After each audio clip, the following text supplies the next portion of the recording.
I was folding napkins into little fans when my sister decided to ruin Thanksgiving. "I'm pregnant," Delphine said, setting her wine glass down with a soft click against the tablecloth. "And it's Weston's." The room went still in a way I didn't know a room could go still. My aunt's fork stopped halfway to her mouth. My father's face went the color of the tablecloth. Somewhere in the kitchen, the timer for the dinner rolls kept ticking as though nothing in the world had changed. And my mother smiled. A small, satisfied smile, the kind she used to give when a difficult problem finally solved itself. "Well," she said, folding her hands on the table like she was about to say grace, "family stays together." I didn't scream. I didn't throw my wine glass or flip the table or do any of the things I imagine people picture when they hear a story like this. I looked down at the napkin in my hands, finished the fold I'd started, and set it beside the plate. Straight. Even. Perfect, the way I did everything. Then I stood up, said I needed to check on the rolls, and walked into the kitchen where no one could see my hands shake. My name is Josephine Calder. I was 34 years old, and until that Thursday in November, I believed I had built a good life in a quiet town outside Savannah, Georgia, a life with a husband who wrote the local newspaper's business column, a house with a wraparound porch I'd spent 3 summers restoring, and a family who I thought, for all their flaws, loved me. I want to tell you what happened after those rolls came out of the oven. Because what I did over the next 6 months wasn't loud. It wasn't dramatic. It was quiet and patient, and by the time anyone in that family understood what I'd built, there was nothing left for them to do but watch it happen. But to understand why I didn't scream, you need to understand what kind of family raised me to stay silent in the first place. I was the responsible one. That was my role, assigned somewhere around age 9 and never revoked. Delphine was 3 years younger than me and had been, since birth, the family's favorite kind of trouble, the pretty, charming, forgivable kind. When she wrecked her first car at 17, my mother called it a learning experience. When I got a B in AP chemistry the same year, my mother asked what happened. I never resented her for being loved easily. I resented the arithmetic underneath it. That love in our house was a limited resource, and somehow Delphine's cup always got filled first, and mine got filled with whatever was left, which was usually nothing. I met Weston Hale 9 years ago at a friend's engagement party. He was quiet in the way I liked. Funny in a dry, understated way that took people a minute to catch on to. He wrote about small business openings and city council meetings for the local paper, made exactly enough money to be comfortable and not a dollar more, and he laughed at my jokes before anyone else in the room understood I'd made one. We married in a backyard ceremony 4 years later. My mother cried at the wedding, real tears, she told me later, because she'd worried I'd end up alone, too serious, too particular, too much like my father's side of the family. I remember being grateful for those tears. I remember thinking, finally, I did something right enough to earn this. I didn't know, standing there in my grandmother's altered wedding dress, that within 5 years my sister would be sitting at my Thanksgiving table announcing she was carrying my husband's child, and my mother would smile like she'd been waiting for this exact moment her whole life. Looking back, there were signs. There are always signs. I just wasn't looking for them because I had built my entire sense of safety on the belief that Weston and I were solid, that whatever cracks existed in my birth family, my marriage was the one relationship built on something real. Delphine had been staying with us on and off for the past year, ever since her second relationship in 3 years fell apart. She worked in event planning, between jobs more often than not, and my mother had a way of framing every one of Delphine's collapses as a temporary setback rather than a pattern. She just needs somewhere stable while she gets back on her feet, my mother had said, and because I was the responsible one, because staying stable for people was apparently my function in this family, I said yes. She'd been in our guest room for 4 months by the time Thanksgiving came around. I'd noticed she and Weston had started having inside jokes I wasn't part of. I'd noticed he'd started staying later at the newspaper office some evenings, coming home smelling faintly of a coffee shop 3 towns over that had nothing to do with his usual route. I noticed, and I told myself I was being paranoid because the alternative, that my husband and my sister, the two people I trusted most outside myself, were building something behind my back in my own house, felt too much like the kind of thing that happened to other families, not mine. There was a night in September I still think about. I'd come home early from a work dinner, tired, wanting nothing more than to change out of my heels and fall asleep on the couch. I found Delphine and Weston in the kitchen, standing closer together than the conversation seemed to require, laughing at something that stopped the second I walked in. Delphine said she'd been asking Weston for advice about a job interview.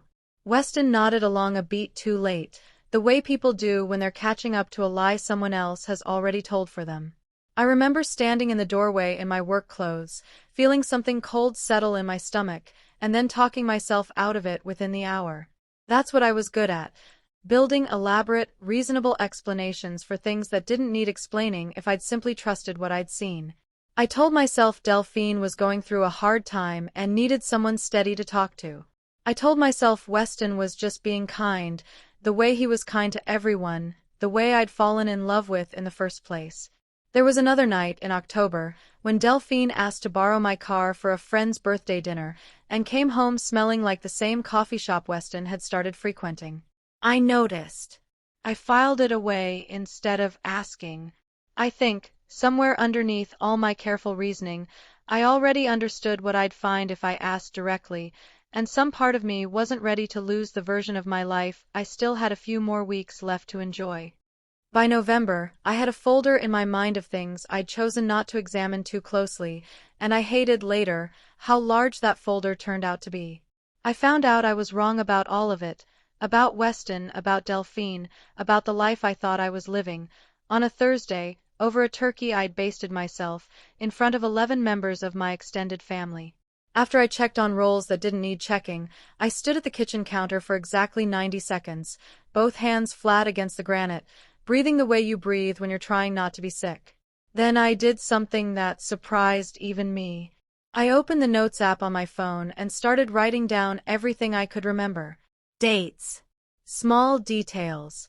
The coffee shop 3 towns over. The nights he'd said he was working late.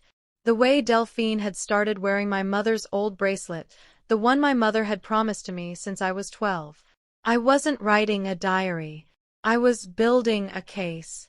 By the time I walked back into that dining room, my face composed, my voice level, I had already decided something important. I would not give this family the version of me they expected. The one who cried, who begged, who made a scene that let everyone feel sorry for poor, humiliated Josephine while quietly deciding I'd probably brought this on myself somehow, the way they always found a way to make my hurt my own fault. I sat back down. I finished my dinner. I even complimented my mother's stuffing, which, I'll be honest, needed more sage. Josephine, my mother said carefully, watching me the way you watch a kettle that hasn't started whistling yet. Aren't you going to say something? What would you like me to say? I asked, and took another bite of stuffing. Delphine's hand went protectively to her stomach, a gesture I recognized even then as performance. She was 4 months along, she told the table, which meant this hadn't been a single mistake. This had been going on since at least July. Since before we'd hosted her 30th birthday dinner at our house. Since before I'd helped her move her things into our guest room, thanking her for finally getting her life together. Weston didn't say anything at all. He sat at the far end of the table, staring at his plate like it might offer an explanation he could borrow. We didn't plan this, Delphine said, her voice trembling in a way that, for months earlier, I would have found convincing. It just happened. I know how it looks. It looks, I said, setting down my fork, exactly like what it is. My father cleared his throat like he might intervene. He didn't. He never did. My father's contribution to every family crisis for 34 years had been a cleared throat and a long look at his plate, and I understood, watching him now, that this wasn't going to be the exception. Family stays together, my mother repeated, reaching for Delphine's hand across the table. We'll figure this out. Josephine, I know this is hard to hear, but think about the baby. Think about what's best for everyone. I looked at my mother for a long moment. Then I asked the only question that mattered. Best for everyone except me? No one answered that. No one had an answer for that, because the honest answer was yes, and everyone at that table knew it. I left before dessert. I drove to a motel 40 minutes away with a bag I hadn't consciously packed. I must have done it on some kind of autopilot, moving through my own house gathering essentials while my body handled the logistics my mind couldn't process yet. I didn't sleep that night. I sat on a scratchy comforter with my laptop open and did what I do best. I made a plan. Here is what most people don't understand about betrayal like this. The scene at the table, the announcement, the smile, the silence, that's not actually the moment of harm. That's just the moment the harm became visible. The actual damage had been done months earlier, in 100 small decisions Weston and Delphine made together, decisions that required lying to me constantly, consistently, without hesitation, for the better part of a year. Which meant the version of Weston I thought I knew, careful, honest, a little too dry for some people's taste but fundamentally decent, had never fully existed. I'd been married to a performance. So over the following weeks, while Weston texted increasingly desperate messages asking to talk things through, while my mother called daily insisting I was punishing an innocent baby by refusing to engage, I did something none of them expected. I got quiet. I got organized. And I started paying very close attention to the parts of our shared life that Weston had assumed I'd never bother to examine. Weston and I had built our life on paper together in ways that mattered more than either of us had probably considered during the marriage itself. The house was in both our names, but I'd made the down payment from an inheritance my grandmother left specifically to me, money I'd kept meticulously documented in a separate account, because that's simply who I am. I'd also, 3 years earlier, funded Weston's freelance writing venture, a small local content agency he'd started on the side, through a formal promissory note I'd insisted we sign at the time, using money from that same inheritance. I'd been particular about the paperwork even then, some instinct in me wanting everything in writing, with repayment terms clearly spelled out, though I never could have told you back then why it mattered so much. Weston had never paid much attention to paperwork. That had always been my job in the marriage. I handled the finances, the taxes, the contracts because I was good at it and because, frankly, it made me feel useful in a household where I sometimes felt like the least interesting person in the room. I hadn't known, folding those napkins at Thanksgiving, that this unglamorous responsibility would become the single most important asset I had. I met with a lawyer named Adele Bergstrom in the first week of December. I laid out the timeline. I laid out the documentation, including the promissory note from 3 years earlier. I laid out, in careful, unemotional language, exactly what I wanted, enforcement of the repayment terms exactly as written, full recognition of my separate financial contributions, and no delays, no negotiations, no family meetings, designed to soften the consequences for the two people who'd spent a year lying to me. "You're remarkably organized for someone going through this," Adele said, flipping through my folder of documentation. "I've had practice being the responsible one," I told her. It finally came in useful. The consequences unfolded slower than a movie, but far more completely than my family expected. Weston's freelance agency, the one I'd financed through that promissory note, became the first domino. I wasn't cruel about it. My attorney simply enforced the repayment terms exactly as written, with the 90 days formal notice the note itself specified.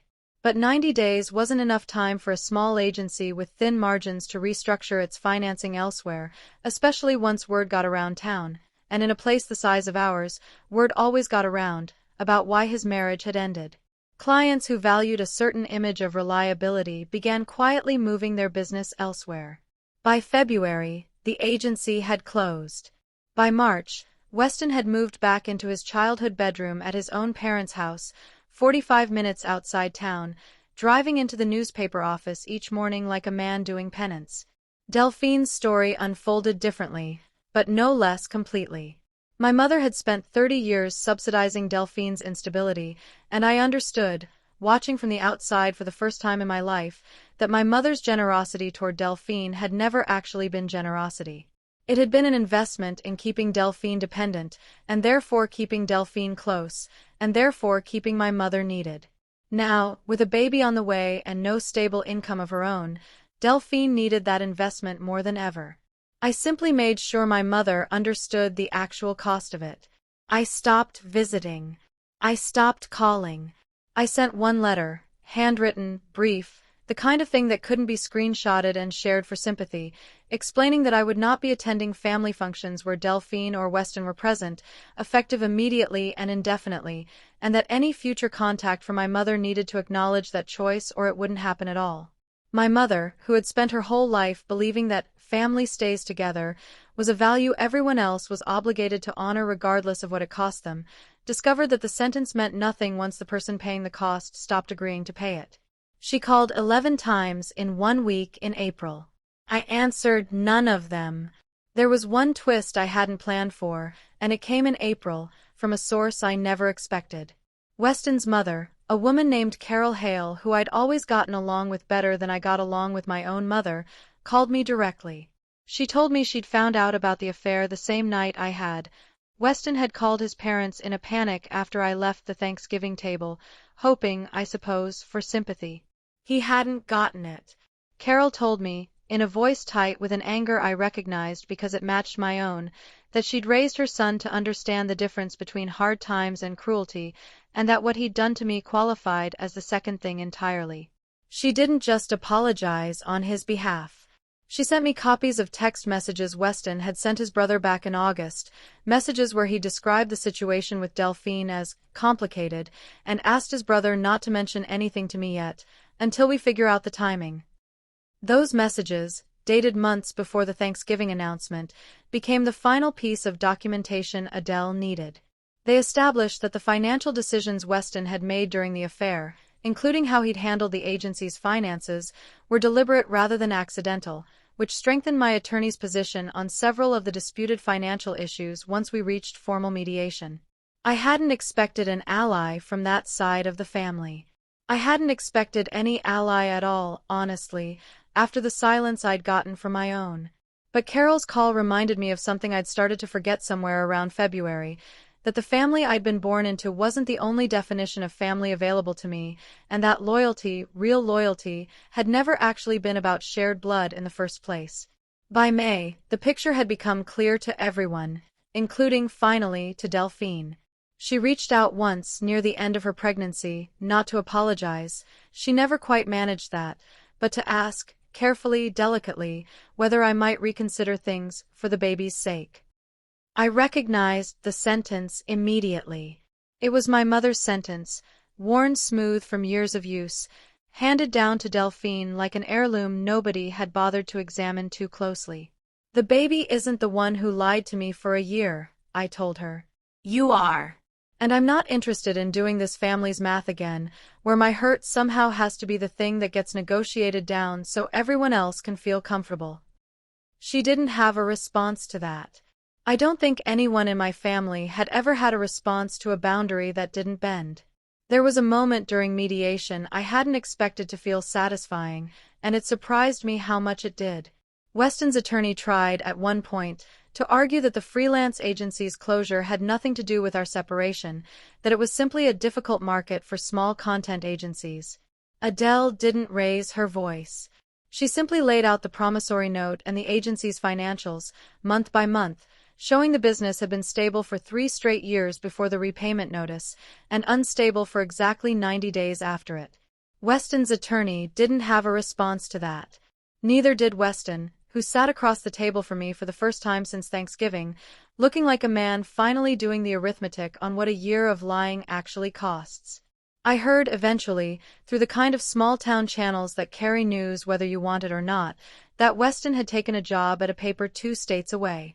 That Delphine had moved in with our mother permanently, the guest room becoming a nursery, the dynamic I'd once occupied, dependent, managed, subsidized, now fully hers. My mother got exactly what she'd always wanted, in the end, a daughter who needed her completely, who could never quite leave. I got something too. The settlement transferred Weston's interest in the home to me, and I got a house with my name on the deed, free and clear. I got a quiet life I rebuilt entirely on my own terms, in a small blue house near the coast, 40 minutes from anyone who shared my last name. I want to tell you about the first weekend I spent in that house, because I think it matters more than the part where everything fell apart for everyone else. I didn't unpack right away. I sat on the bare hardwood floor of an empty living room, surrounded by boxes I hadn't opened yet, and I cried for the first time since Thanksgiving. Not for Weston, and not for Delphine, but for the version of myself who had spent 34 years believing that being useful was the same thing as being loved. Then I got up, made a pot of coffee in a kitchen that echoed because it didn't have furniture in it yet, and started unpacking one box at a time. I hung curtains by myself. I learned how to patch drywall from a video I watched 3 times. I planted rosemary and thyme along the back porch steps because I'd always wanted an herb garden and had never quite gotten around to it in a marriage where every decision, even small ones, had somehow required someone else's approval first. By August, the porch had furniture on it. By September, I'd had my first dinner party in the new house. 6 friends I'd made independent of my marriage, independent of my family, people who liked me for reasons that had nothing to do with what I could manage or fix or hold together for someone else. I remember sitting at that table, listening to people laugh at something I'd said, and realizing I hadn't felt this specific kind of ease, unguarded, unmanaged, entirely mine, in longer than I could actually remember. I got mornings with coffee on a porch nobody else had helped restore, and evenings where nobody's dishonesty was waiting to surprise me at the dinner table. I didn't get an apology. I stopped waiting for one somewhere around March, when I realized that the people who owed it to me had never developed the capacity to give it, and that waiting for it was its own kind of napkin folding, careful, useless, performed for a room that had already decided what it wanted to see. I think about that Thanksgiving table sometimes, the one where everyone froze except my mother, who smiled like a problem had finally solved itself. I understand now that she wasn't wrong. Exactly. A problem had solved itself. She just never imagined that the solution would be me, quietly, calmly, completely removing myself from a family that had never once, in 34 years, calculated my well-being into their idea of what family was supposed to cost. If you'd asked me that night, folding napkins with my hands shaking, whether I had it in me to walk away from everyone I'd ever loved and rebuild something entirely my own, I wouldn't have believed you. So here's my question for you, and I'd genuinely like to know. If the people who were supposed to protect you asked you to swallow your own pain to keep the peace, would you have folded the napkin, or would you have thrown it down? Let me know in the comments. If this story meant something to you, subscribe to Sophie Revenge. We post a new story every single day. I'll see you in the next one.